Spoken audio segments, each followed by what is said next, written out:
Welcome to CEO Conversations, the private practice podcast. I'm your host, Brandy Mabra. This is your one-stop shop to learn the business side of your practice on a deeper level. On this show, we empower you to own your CEO status to scale your practice for growth, sustainability, and profit. Listen in as we talk about how to market your practice to gain more visibility, hire, build, and engage your ride or die dream team, create streamlined operations, and make financial decisions as a CEO. It's time to show up as a confident leader to create a practice and life you love. Let's get started. Hello. Welcome to another episode of CEO Conversations, the private practice podcast. It's Brandy Mabra, and I am looking forward to having this conversation with you. And it's a different way to look at your team. It's an important way for you to look at your team, and it's an important way for you to train your team. So today's conversation is all centered around training your team to think like a CEO. So, oftentimes, not even oftentimes, every day, multiple times throughout the day, I am talking to my clients. I am talking to the amazing community and audience that we have built over the years about owning your CEO status. So it's important for you to understand from a CEO perspective, what's happening in the practice, where the practice is going, what's the vision, what's the mission, what's happening money wise, what's happening team wise, what's happening, how's the practice running. All those things are higher level thoughts when it comes to the CEO mindset, right? And just thinking about CEO strategy.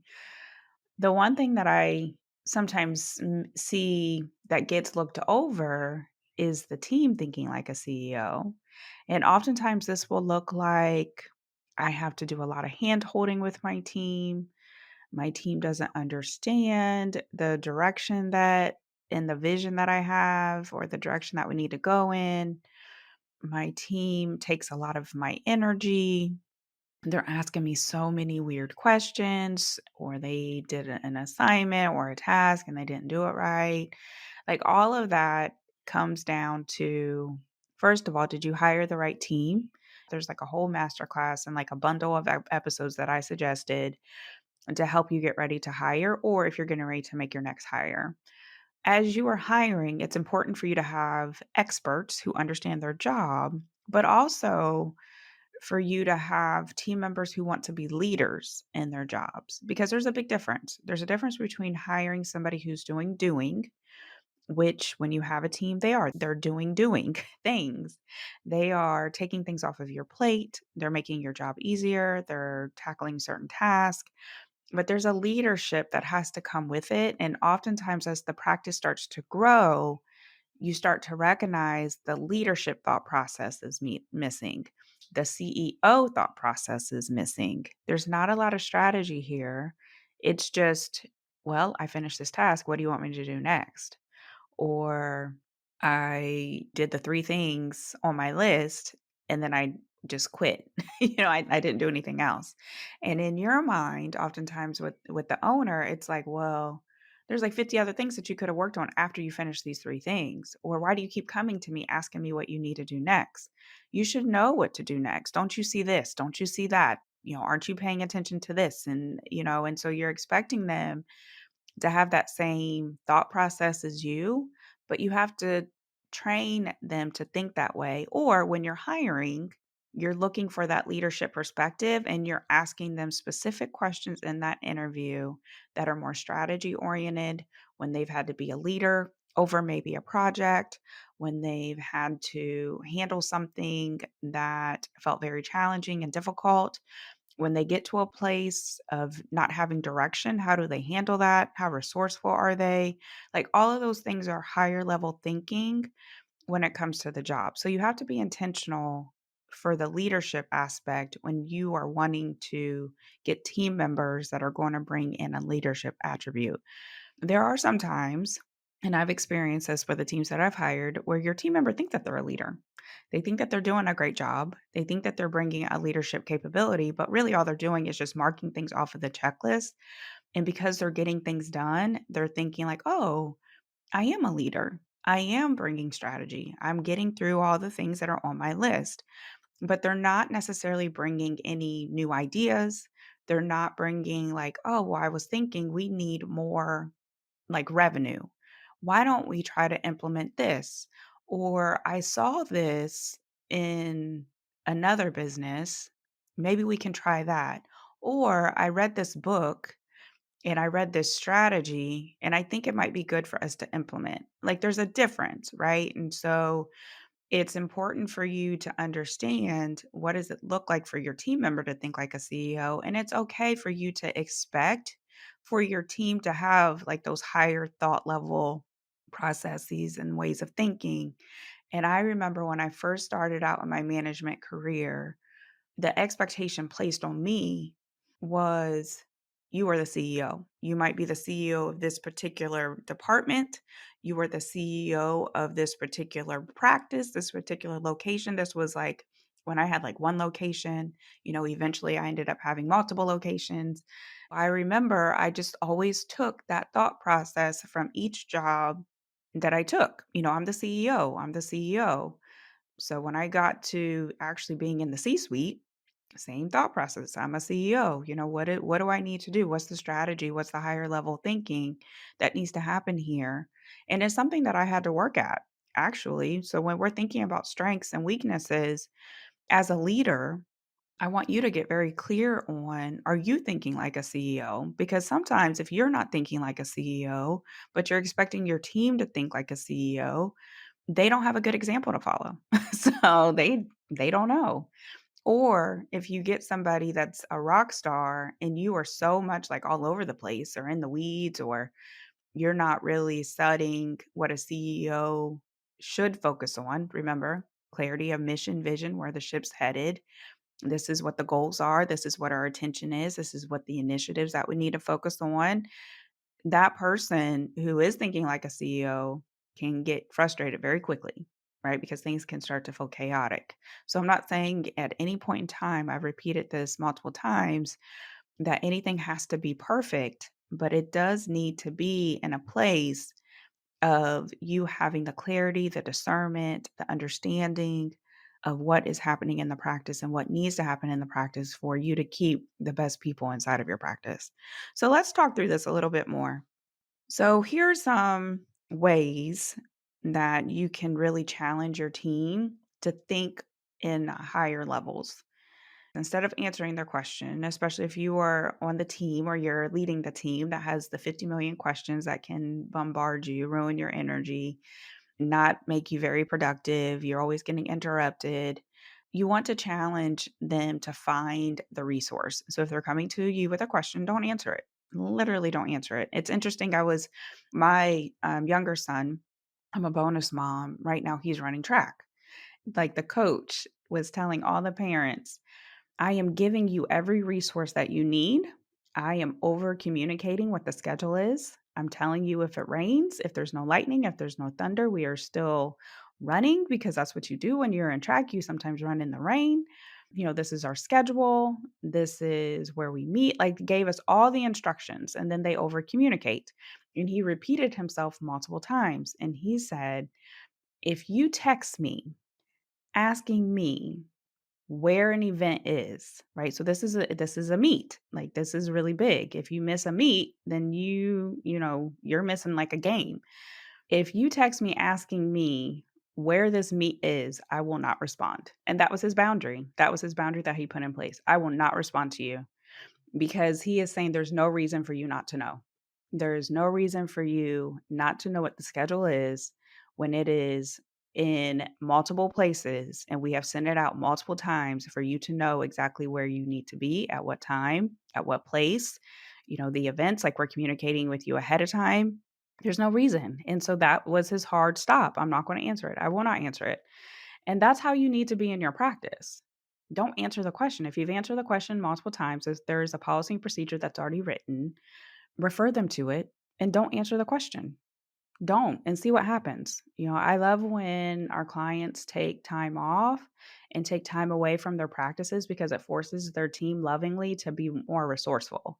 And it's really interesting what happens. Your team is more resourceful than what you give them credit for, and they think they have the capability to think like a CEO if you give them the opportunity to think like a CEO.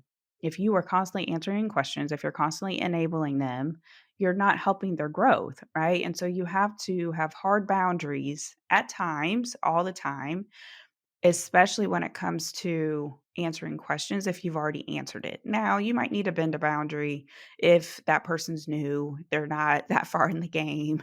Maybe you've only answered the question one time. You might remind them, like, okay, well, on our hub, this is where you can find this policy and procedure, or this is where you can find this information. But if it starts to become a habit, then you are setting like a hard stop, like, no, go find the answer and then tell me if you don't find it. And I remember in my career, I had to learn this because literally my office, I've always had an open door policy, I'm using air quotes, but they ran me ragged because they were in and out of my office all day long with questions. I was getting pings, I was getting emails, and that was a sign of inefficiency on my part, right? A sign of me not communicating effectively. So I had to own that. And eventually we got to a place where I had resources. I was utilizing my team. I had leads in place and coordinators to try to help with filtering things. And there was no reason for anybody to come to me. So I had to start to remember, you have the resource, find the resource. And then if you have questions, go to your manager. And then if your manager has questions, then your manager can come to me.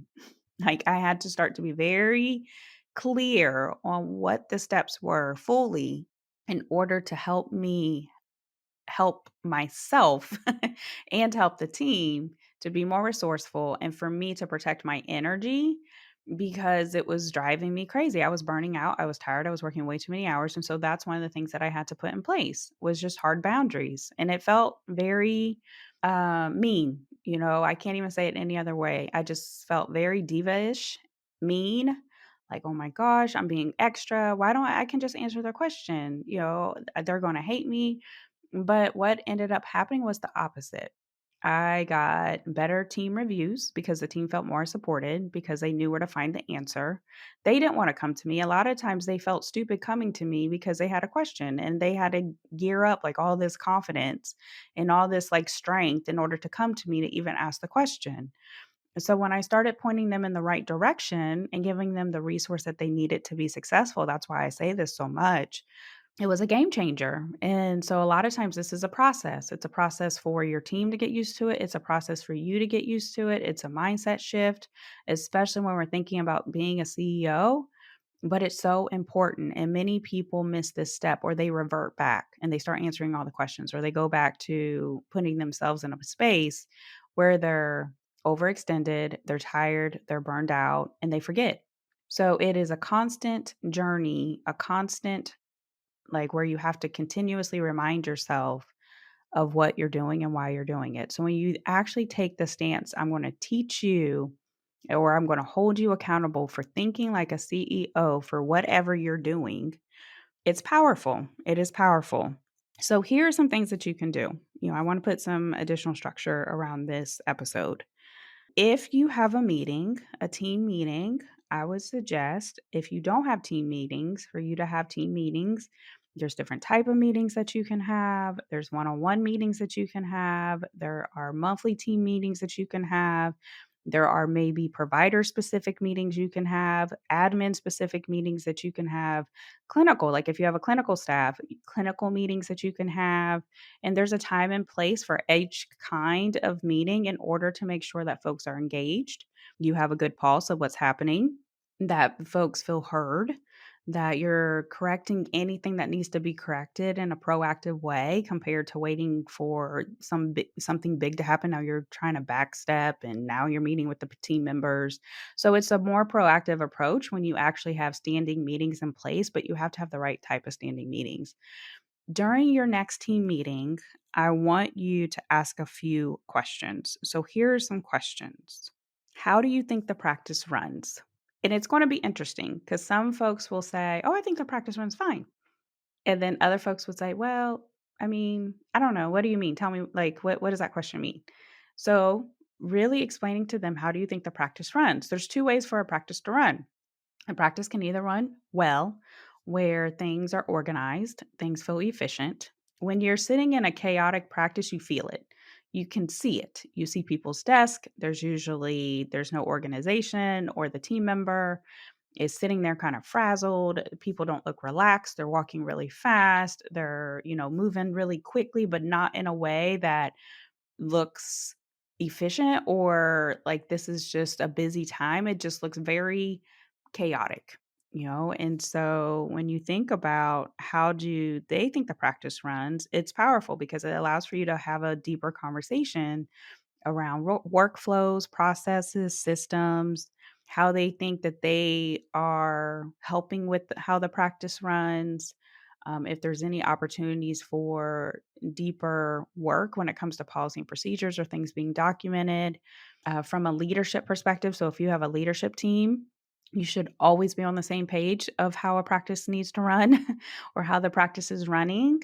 And so it's a really great question. Question number two is, how do you think your job is going? And this is interesting too. And so you can ask this to the group. You can also ask it in a one-on-one setting as well.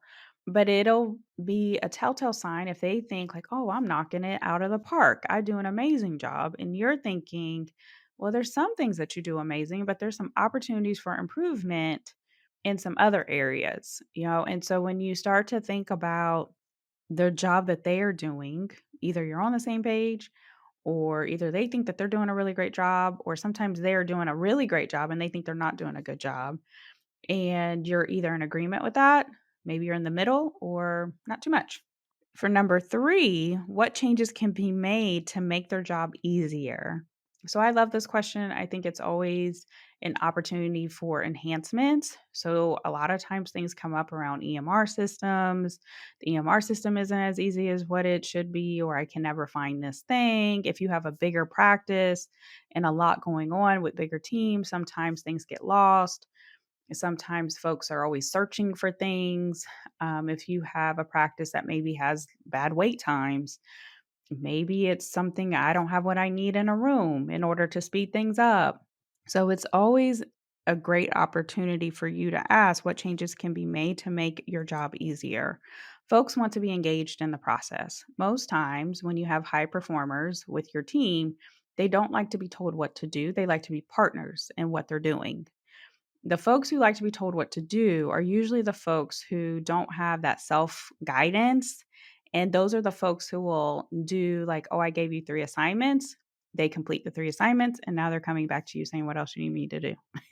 Because they're not having the forethought of, okay, well, I know there's this, and this that's happening. But sometimes you have to remember clarity. So this is where key performance indicators, metrics, people understanding like what the goals are for their job, certain numbers that they need to hit, like all of this is part of this conversation.